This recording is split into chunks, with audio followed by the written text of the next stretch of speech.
সোনা।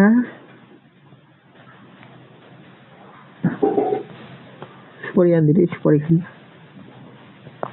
সুপারি খাবো না, সুপারি খেলে পাথর হয়ে যা। বউ কান্দেছি? হ্যাঁ, আমি কান্দেছি। কেনে? কেনে আমার জ্বর, মাথার বিষ। কখন থেকে জ্বর? কালকে থেকে।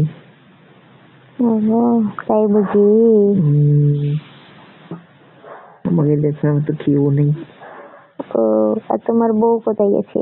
আমার বউ তো বাপের বাড়ি গেছে। তাই নাকি? কোন দিন গেছে? গেছে কালকে। বাড়ি আসে নাই? আমি আসেনি। তোমার জ্বর শুনে আসে নাই? এই আছে, রাস্তা হচ্ছে।